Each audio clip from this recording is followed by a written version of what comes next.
آپ یہ قانون سازی کی کوشش کر رہے ہیں کہ پارلیمنٹری کمیٹی آن ججز میں آپ حکومت اور اپوزیشن کی تعداد میں فرق ڈال کے حکومت کی تعداد بڑھا رہے ہیں، تو آپ بیسیکلی کیا کر رہے ہیں؟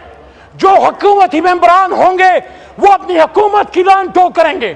آپ بیسیکلی چیف جسٹس کو ملک کے وزیر اعظم چاہے وہ کوئی بھی ہو اس کے آگے سبسروینٹ کر رہے ہیں. اگر وزیر اعظم پاکستان چیف جسٹس کو نامینیٹ کرے گا تو اسلام کا کانسیپٹ ہے قاضی علی السلطان. قاضی سلطان کے اوپر طاقتور ہوتا ہے، وہ ہر کسی سے پوچھ سکتا ہے.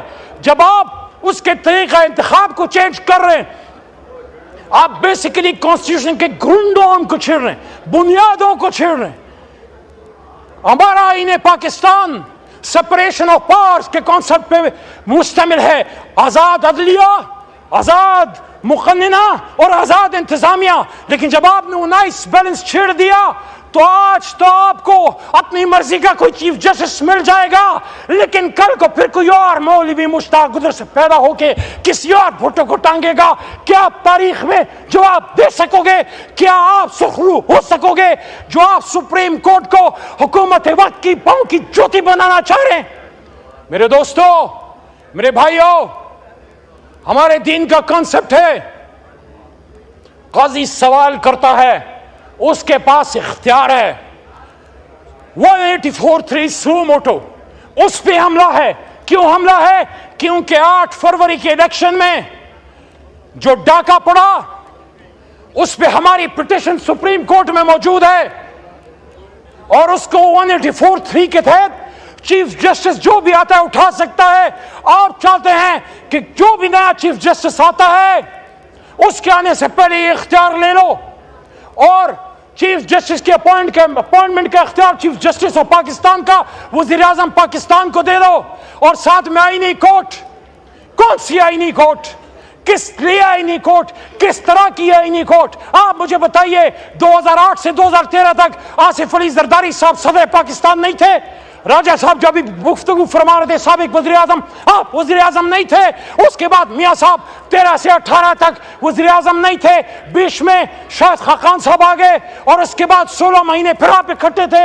شہباز شریف صاحب وزیر اعظم، بلاول صاحب ان کے ساتھ وزیر خارجہ. تب تو آپ کو آئینی ترامیم کا دورہ نہیں پڑا، تب تو آپ کو بے نظیر بھٹو صاحبہ سے اپنی کمٹمنٹ یاد نہیں آئی، تب تو آپ کو بھٹو صاحب کی قربانی یاد نہیں آئی کہ ایک جج نے ان کے ساتھ کیا کیا. اور جس جج نے آپ کو انصاف دیا، اتنی تو محسن کش نہ بنے، اتنی تو رواداری، اتنی تو حیا رکھیں کہ جو شخص 50 سال بعد آپ کو انصاف دے گیا آپ اس کے انصاف سے اتنا ڈرتے ہیں. کیوں؟ آپ کو اپنی مرضی کا انصاف چاہیے. 50 سال بعد اگر بھٹو کو انصاف مل گیا تو پچھلے سال کا انصاف نہیں ہونا چاہیے. اور یہ کس نے کہا ہے کہ جو آ رہا ہے وہ کسی کو انصاف دے گا؟ انصاف تو رب کریم دے گا.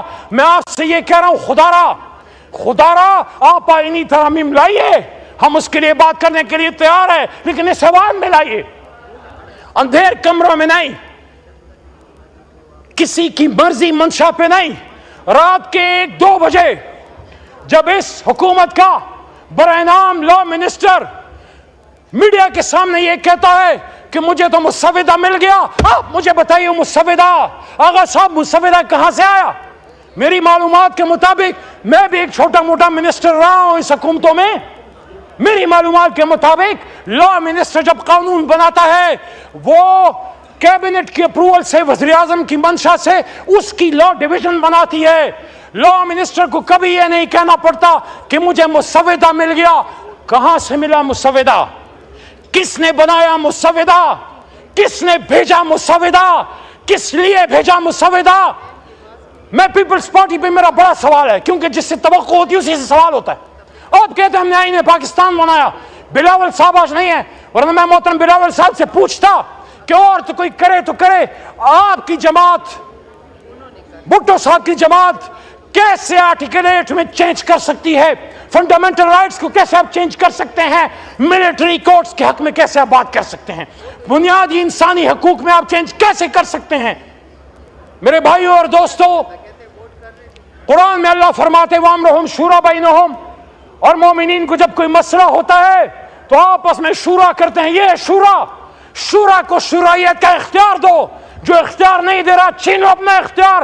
یہاں چیزیں لاؤ, یہاں فیصلہ کرو. یہاں فیصلہ کرو گے ہم وہ مسودہ عمران خان کے سامنے لے کے رکھ دیں گے کہ خان صاحب یہ کہیں سے آیا نہیں ہے, ڈکٹیٹ نہیں ہوا, یہ بنیادی انسانی حقوق کے خلاف نہیں ہے, یہ آپ کو ملٹری کورٹ کے حوالے کرنے کے لیے نہیں ہے, یہ پاکستان میں انصاف کے لیے ہے, آئین کو بہتر کرنے کے لیے ہم ان کو قائل کریں گے. وہ بھی انصاف کے نام پہ جماعت بنائے بیٹھا ہے. لیکن آج اگر یہاں پہ اس ایوان میں آپ ایسے قوانین پاس کر رہے ہیں جس کے لیے کل آپ تاریخ کے سامنے شرمسار ہوں گے کہ آپ بھول گئے ایک مطلقون اعلان نے آپ ہی کے لیڈر کو ہتھکڑیاں پہنا کے ملک سے باہر در بدر کیا. ہاں میرا لیڈر در بدر ہونے کے لیے تیار نہیں ہے, وہ کھڑا ہے, وہ ڈیل نہیں لے رہا, وہ کہتا ہے میں کھڑا ہوں, میں نہیں جاؤں گا, ملک چھوڑ کے نہیں جاؤں گا. لیکن کچھ لوگوں کو چھوڑ کے جانا پڑتا ہے, کچھ گئے ہیں, میں برا نہیں کہتا. ماضی میں بہت سی لیڈرشپ جلا وطن بھی ہوئی ہے, لیکن جو آپ کے ساتھ ہوا ہے آپ وہی گڑا پھر کھود رہے ہو. یاد رکھنا جو بوتے ہو وہ کاٹو گے. آج جو کرو گے یہ دنیا مکافات عمل کی جگہ ہے.